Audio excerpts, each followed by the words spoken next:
Yes, come in. Geetika Arora. Geetika Arora. Roll number 30 12 345।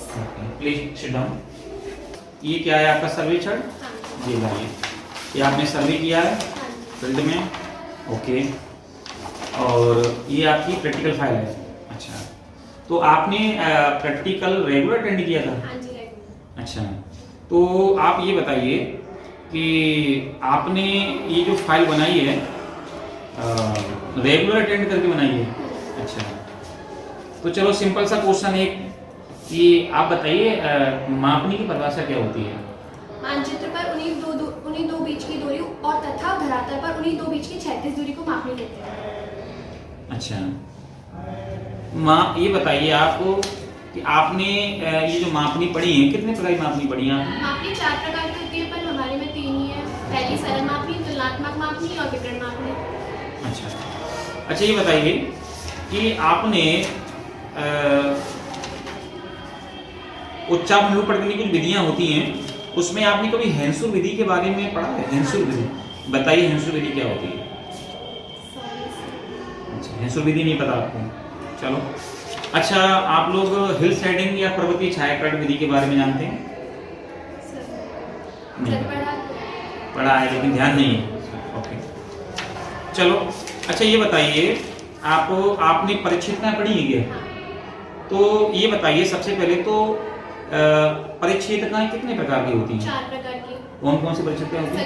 संक्रमण परिच्छेदिकाएं, अध्यारोपित, परिक्षिप्त, मिश्र। तो ये बताइए जो संक्रमण परिच्छेदिकाएं होती हैं, अगर हमें उन्हें बनाना हो तो वो मिक्स बनाई जाती हैं या अलग अलग कैसे बनाई जाती है? वो अलग संक्रमण परिच्छेदिकाएं अलग अलग बनाई जाती है, अलग अलग लाइनों में बनाई जाती है। अलग लाइनों में। तो ये संक्रमण परिच्छेदिकाएं बनाई जाती हैं, ये कंटूर की सहायता से बनाई जाती है, समोच्च रेखाओं की सहायता से। अच्छा, तो ये बताइए आपको कि आपने कभी बार ग्राफ के बारे में पढ़ा? दंडारेख। तो जो दंडारेख होते हैं, आपके सिलेबस में दंडारेख दिया गया है और आपने इसे बनाया भी है कि आपने वर्ष के आंकड़े लिए हैं और आपने लिंग अनुपात को दिखाया है। तो ये जो दंडारेख है, ये कौन सा आरेख है? एक बिंबीय, दो बिंबीय, त्रिबिंबीय, कौन से आरेख में आता है? एक बिंबीय आरेख में आता है। अच्छा, चलो, आप बताइए कि आपने हीदर ग्राफ के बारे में सुना है कभी? हीदर ग्राफ पे हम क्या दिखाते हैं, क्या क्या दिखाना पड़ता है हीदर ग्राफ पे? मौसम के बाद दिखाते हैं तो तापमान होता है, आर यू श्योर? क्लाइमोग्राफ पे बनाते हैं। क्लाइमोग्राफ पे तो आर्द्रता तापमान बनाया जाता है। आर्द्रता तापमान। तो मैं पूछ रहा हूँ आपसे, हीदर ग्राफ में हम लोग किस चीज को शो करते हैं? मौसम के। तो किस किस को शो करेंगे आप? टेम्परेचर को शो करेंगे, रेनफॉल को करेंगे, क्या दिखाएंगे वहां पे? टेम्परेचर और रेनफॉल को। वेरी गुड, टेम्परेचर और रेनफॉल को हम लोग शो करते हैं। अच्छा, तो ये बताइए कि आपने इसमें कुछ इंस्ट्रूमेंट वेदर मौसम मानचित्र के बारे में पढ़ा है। तो ये जो टेम्परेचर होता है, टेम्परेचर को हम लोग कौन से इंस्ट्रूमेंट से नापते हैं? थर्मामीटर से नापते हैं। तो थर्मामीटर में कौन कौन सी इकाइयां होती हैं इसको पढ़ने की? हम लोग किस किस में माप सकते हैं टेम्परेचर को? Centigrade, Fahrenheit, kelvin. Very good. अच्छा, ये बताइए कि अगर हमें वर्षा को मेजर करना हो कि वर्षा कितनी हो रही है, तो इसके लिए हमें कौन से इंस्ट्रूमेंट का प्रयोग करना पड़ेगा? वर्षा के लिए हम कौन से इंस्ट्रूमेंट? बैरोमीटर। तो वायु दाब के लिए फिर हम क्या यूज करेंगे? वायु दाब मापने के लिए तो बैरोमीटर होता है। और वर्षा के लिए हम किसका इंस्ट्रूमेंट का यूज करते हैं? सॉरी सर, ओके, वो बात नहीं। अच्छा, ये बताइए आपने जो फील्ड में सर्वे भी किए गए? अच्छा, तो सर्वे आपने फील्ड में किए हैं, तो आपने कौन से सर्वे किए फील्ड में? आपका ओपन सर्वे, क्लोज सर्वे। मेथड कौन सा यूज किया था आपने? कौन सा मेथड रहा है? आपका भी कुछ मेथड होगा ना, आपने चेन सर्वे किया, कौन सा मेथड का नाम है? जरीफीडर सर्वेक्षण में कौन सा मेथड रहा था आपका? संक्रमण मेथड, ट्रेवस मेथड। आपने ट्रेवस मेथड को यूज किया है। तो ट्रेवस मेथड में आपने ओपन और क्लोज दोनों बनाए। कितने सर्वे किए फील्ड में आपने? 2।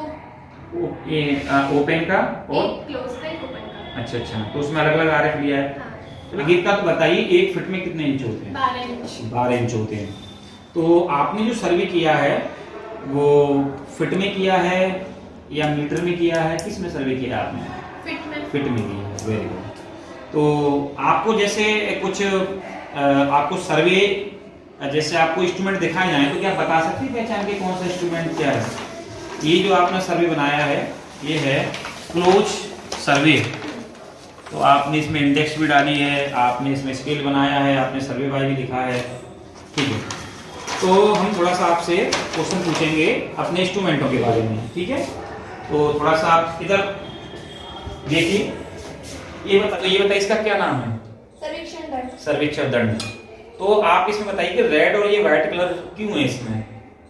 सर रेड कलर तो इसलिए क्योंकि ये प्रकटन की दूर से हम तो सही से देख पाएंगे इसमें। और ये सर ये 30 सेंटीमीटर की होता है रेड और व्हाइट। इसको हम लोग दूरी हॉरिजॉन्टल के लिए भी इसको यूज कर सकते हैं। अच्छा, ये क्या है? ये कौन सा इंस्ट्रूमेंट है? ये क्या नाम है इसका? आप बताइए, आपने ये प्रयोग किया था क्या फील्ड में? हाँ। क्या नाम है इसका? गुनिया। गुनिया, ये क्रॉस कहते हैं इसे। Very good. इसका प्रयोग कहाँ होता है? इसका प्रयोग सर लाइन सीधी जरीब को सीधा करने के लिए। जरीब को सीधा करने के लिए करते हैं, ठीक। तो बताइए कितना ये कौन सा इंस्ट्रूमेंट है? ट्रफ कंपास है ये। तो ये बताइए ट्रफ कंपास जो है इसकी जो निडल है ये मैग्नेट की बनी हुई है, ये नॉर्थ पोल की तरफ क्यों ये इंडिकेट करती है? क्योंकि वहाँ पर चुंबकीय भंडार बहुत ज्यादा होते हैं, इसलिए चुंबक आकर्षित कर लेती है। चलो एक लास्ट क्वेश्चन बताइए, ये जो निडल है वो जिस पत्थर पे लगी हुई है उस पत्थर का नाम बता दीजिए। एग्रिड पत्थर। एग्रिड पत्थर है ये, ठीक है, ये एग्रिड पत्थर है। तो गीत का आपने ये बताइए कि ये क्या है? इस इंस्ट्रूमेंट का नाम बता दीजिए, कौन सा इंस्ट्रूमेंट है? साहुल पिंड है, ठीक है। हाँ, तो गीत का अब आप जा सकती हैं। अब आप बैठिए। आपने जो बीए फर्स्ट ईयर का जो अपना प्रैक्टिकल का जो अभी इंटरव्यू दिया काफ़ी अच्छा दिया। हालांकि तुम मुझे थोड़ी सी नर्वस दिखाई दी, थोड़ा सा आपको अंदर से एकदम डर सा लग रहा था, लेकिन आपको क्या है कि प्रैक्टिकल में आपको बिल्कुल नर्वस नहीं होना है। अगर एग्जामिनर हमसे 10 क्वेश्चन पूछता है और हमें 10 में से 3 क्वेश्चन नहीं आते हैं तो कोई दिक्कत की बात नहीं है, क्योंकि आप 7-8 क्वेश्चन अच्छे बता रहे हैं। मैंने आपसे क्वेश्चन पूछा था स्टार्ट में मापनी की परिभाषा बताइए। तो सीधी परिभाषा होती है मानचित्र पर 2 स्थानों के बीच की दूरी और धरातल पर उन्हीं 2 स्थानों के बीच की दूरी के अनुपात को मापक कहते हैं, ठीक है। मैंने आपसे क्वेश्चन पूछा था कि आप क्या हेंसुर सिस्टम या हेंसुर प्रणाली के बारे में जानती हैं? तो आपने पढ़ा होगा कि जो हेंसुर क्या है कि लहमान नाम के ऑस्ट्रिया के सैन्य अधिकारी थे, उन्होंने उस मेथड को दिया था। उन्होंने बताया था कि जैसे कोई एरिया है और वहां पे अगर पास रेखाएं होती हैं, डार्क रेखाएं होती हैं, खंडित रेखाएं होती हैं, तो जहां पास रेखाएं होती हैं वहां पे ढाल ज्यादा होता है, स्लोप ज्यादा होता है, यानी पर्वतीय एरिया ज्यादा रहता है। और जहां पर वो खंडित रेखाएं दूर होती हैं वहां पे स्लोप कम रहता है। तो ये हेंसुर विधि के बारे में हम लोग बता सकते हैं।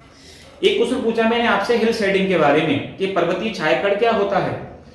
आपका आंसर होना चाहिए था कि सर जो पर्वतीय छायाकण का मतलब होता है कि जब हमें कोई स्थलाकृति दिखानी है तो उसमें पर्वतों की छाया के अनुसार उसमें हमें ऐसा प्रतीत होता है जैसे नॉर्थ वेस्ट साइड से सन की लाइट आ रही है, उत्तर पश्चिम की ओर से सन की लाइट आ रही है और वहां पे कोई छाया के द्वारा हम कोई आकृति को दिखा देते हैं, उसे कहते हैं पर्वतीय छायाकरण विधि।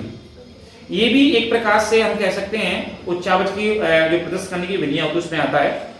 एक क्वेश्चन मैंने आपसे वेदर मैप्स के बारे में पूछा कि रेन गेज आपको मैंने पूछा आपसे कि बताइए कि वर्षा को हम कैसे मैनेज करेंगे या वर्षा कहाँ कैसे मेजर करेंगे, कौन सा इंस्ट्रूमेंट यूज करेंगे।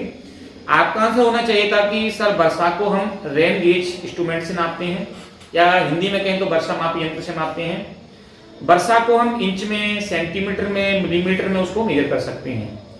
तो आपने काफी अच्छा अपना परफॉर्मेंस दिया, बहुत अच्छा रहा आपका। जो 2-3 क्वेश्चन थे जो नहीं आए आप उसको ऐसे नेट कर सकती हैं। तो आपका काफी अच्छा रहा, थैंक यू।